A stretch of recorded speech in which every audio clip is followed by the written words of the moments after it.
Hello dear viewer, and welcome to this Let's Play of Legends of Callasia. This is a multiplayer, it could be multiplayer anyway, board game, much in the vein of Risk or Civilization. I am planning to play through the 100 Kingdoms campaign in single player, which you can also play offline. But once again, the game does have multiplayer. I can vouch that it works even if you don't pay for it. I have finished paying the $14.99 to unlock the full game of just this part. There is apparently an expansion that you can also buy for $7.99. Right now, I'm happy with this amount of content. So I'll play through this campaign. We'll see if you all like it or not. It is a strategy game, so some people may not like how long the turns take and all that. We'll see. For now, we're going to help the 100 Kingdoms in their campaign. To defend the Dalelands, Ulmar has risen. Driving a screaming horde of undead before him, he controls the frosty swamps of the White Marches and seeks to spread revenant dominion across the north. You must stand against this vile undead usurper and defend our stronghold here in the Dalelands. So I have played this before. For free, you can play the first mission of each race's campaign. And for now, we're the 100 Kingdoms. But once again, there are 4 factions total, and the undead, or the revenant, are another faction. War has come to all the 100 Kingdoms. For us, it begins here, in the frost-burnt fields of the Dalelands. It is here we must make our stand against the revenant of the White Marches. Must we stand alone? The dwarves of Moranth are our only possible allies, but will they join our crusade? I wonder. Well, for now, we're the blue team. Go blue team. Important note, even if it doesn't make sense, follow the objectives of the campaign. Even if strategically it makes far more sense to protect another area than pursue this objective mindlessly, you have to mindlessly pursue the objectives in order to continue the campaign. You will lose otherwise. I learned that the hard way in the Faeborn campaign. Anyway, we need to conquer the Kingdom of the Dalelands in 20 months. So, one facet of this game is conquering kingdoms. When I tap and hold on this little thing that says Dalelands down here with 70 gold next to it, it'll show me what territory constitutes the Dalelands. Now, each turn is basically a month, so we have like 20 turns, 20 actions to go, right? We have 300 gold, 23 pop is currently taken, and just remains in these villages and fortresses doing nothing. Nothing. It's all waste there. So, we're going to hire Ridley, the Conqueror Warrior. He grants plus 50% attack bonus when fighting on neutral or enemy territory. So yeah, totally a conqueror. When we hire him, we gain 12 men-at-arms and guards. 4 of them. Guards are clearly better stat-wise. They have 18 attack, 20 defense, and these guys have 6 attack and 6 defense. But they do get double defense while defending. So these are tier 1 and tier 2 units. Generally, heroes get various units and bonuses, and knowing what they give you is half the battle. Now, we can try to conquer a fortress and get units and stuff as we move towards our neutral territories. So that's what we're going to do. We're going to go over here, and as you can see, a blue arrow shows where we're going to move to. And then we're going to click end turn. And everybody moves at the same time, right? Everybody plans for their turn at the same time. And then it all executes kind of in turns, but it's supposedly at the same time. So somebody could technically run away from you or attack you before you can run away, but it's all happening pretty close together. Now, since we have all these men just sitting in this fort, and it's really sad, they're all anxious to go march. We're going to, instead of selecting Snowdale Fortress, we're going to select Ridley. And we're going to move the peeps from here to Ridley in this triple circle screen. This one will allow us to hire troops from this fort. This is a tier 2 fort, so we can actually hire griffins and guards. In fact, we may do that. Why not? Griffin, join me. Griffins are pretty good combatants. Like, whenever you're trying to conquer stuff, they'll deal 150% damage on the first round of combat, so about 30 damage instead of 20. That's pretty good. They also have decent defenses. And guards can protect them. They're targeted first by enemy troops, but it's not really effective against special abilities like barrage and bombardment. Blah, blah, blah. Extra stuff you don't really care about. So let's move all these peeps. We shall make a grand army for the Republic. I'm sorry, that is a reference to Star Wars. Now, if we wanted to stay here, instead of move, and be smart, we could build a citadel. It takes 1 turn to build stuff that you already control. It can take multiple turns to conquer things. If there's nothing on territory that you're conquering, it just takes 1 turn. Or 1 month, in this case. We're going to move here, though. Oh, reinforcements from the south.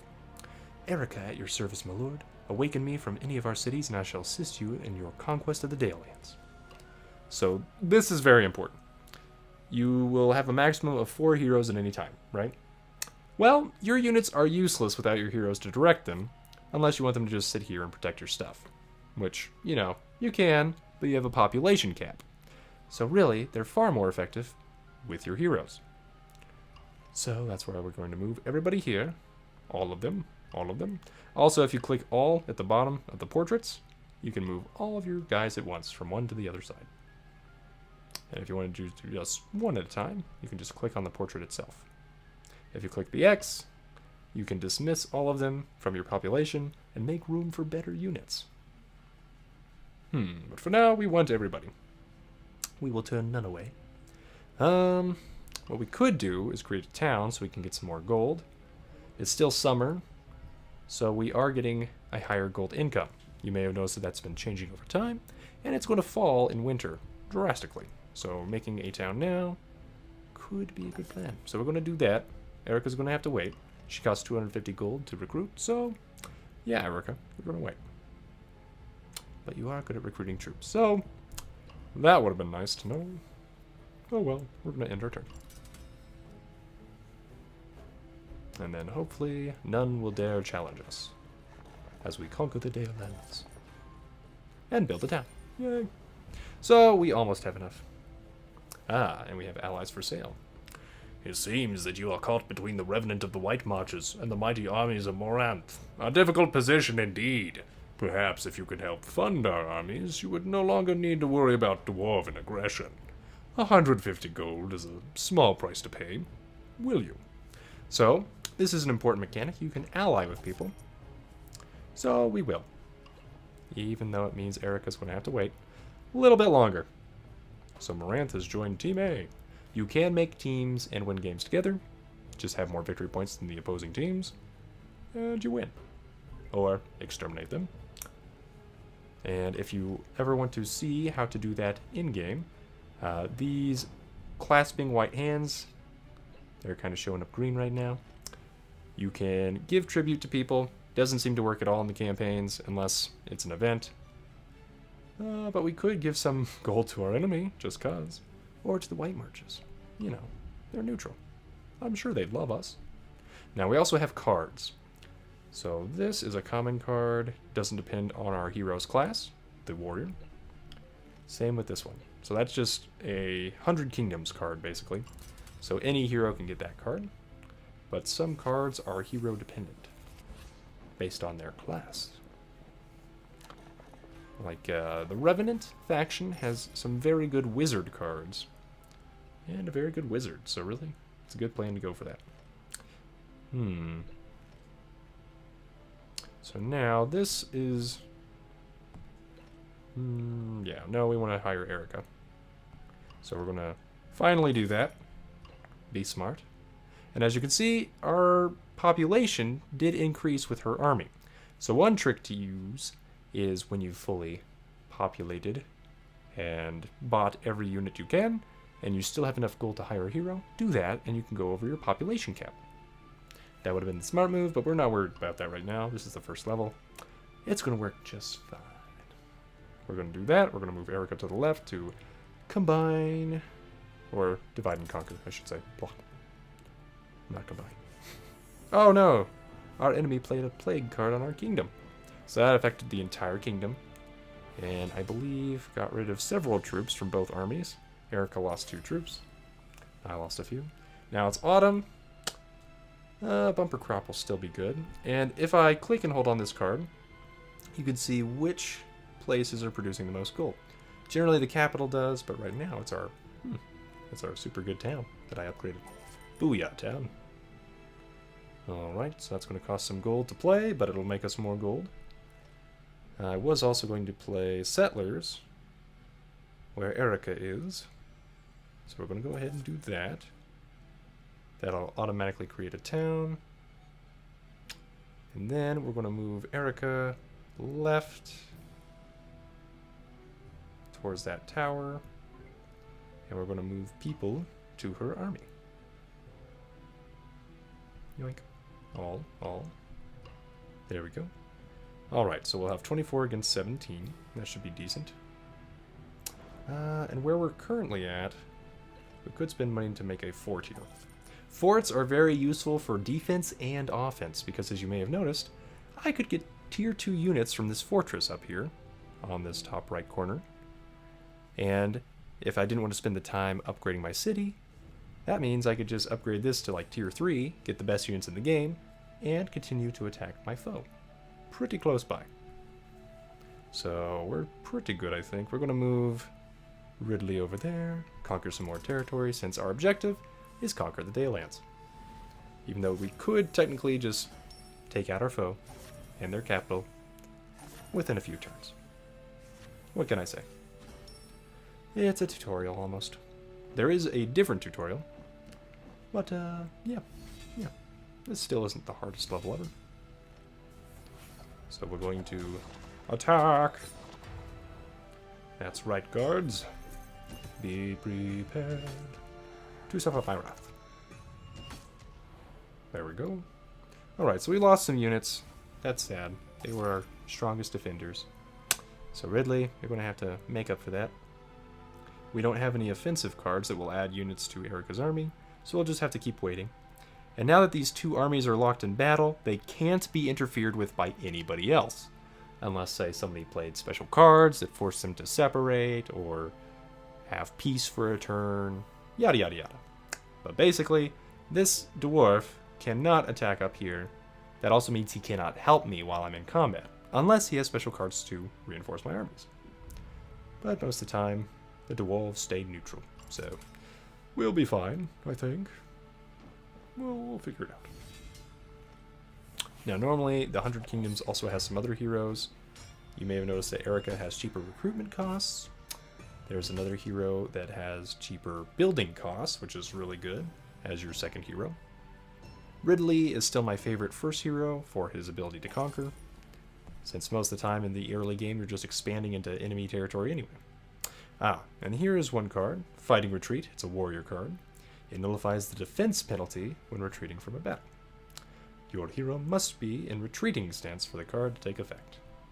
So basically, I could tell Erica, hey, you need to retreat from this battle, and our enemies would get a free parting shot. Fighting Retreat would prevent that from happening. We are not going to move her. Why is she trying to move still? Okay, we'll click that bottom right option. We'll move Ridley this way. Now, if I was trying to be smart about this whole game and strategic and make victory points, I would be using Ridley to build stuff while Erica's fighting, unless she needed help really, really badly. But most likely, she's fine. She's a strong, independent woman with an army. So not really independent, because she's got a whole army to help her, but I mean, that's true of Ridley too. So, yeah. Depends on perspective, I guess. But see, that tower gives the defending units a bonus, so it's going to be a tougher nut to crack with our weaker units now. Especially since our guards are down. Tisk tisk. But we could use Fighting Retreat on that, retreat them, but there's no real point. Pretty sure we'll win eventually. And if we're not, Ridley can always jump in and take it. Now the problem is, if we do lose Erica, it takes time for her to reawaken or revive in our capital city.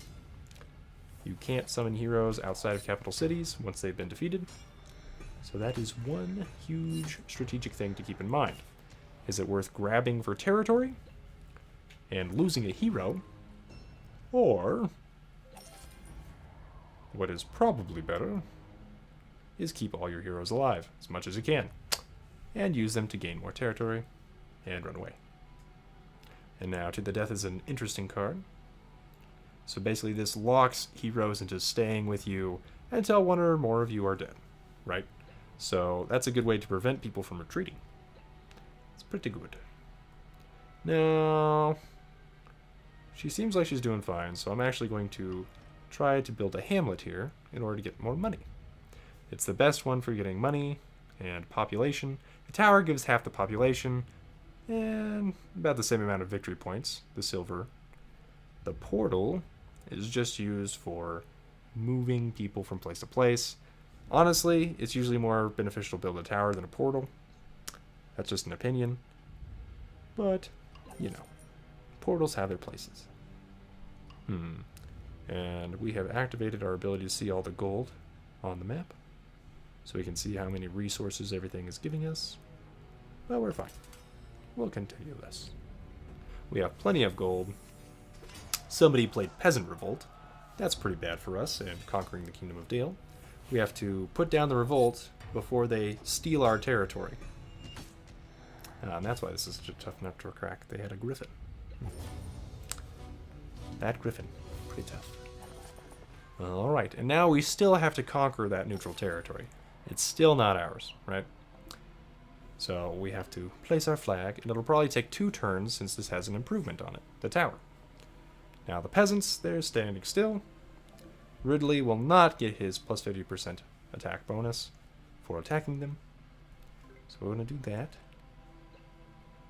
And I don't think they're going to attack Erica. We may need to worry about combining our armies to protect Erica, but for now, we're not. We shall see. We should be good. They seem more intent on occupying that territory, so yep. And that's where trying to anticipate enemy movements really comes into play. Because sometimes you need 3 heroes just to corner your enemies. It can get pretty interesting. The psychological games you can play. Fighting retreats. Diving in and back. You can conquer territory, then run away from it so that your enemy doesn't get the benefit. And they don't get you killed. That sort of thing. Here's the ceasefire card. Ongoing battle on target territory will come to a halt for 1 turn.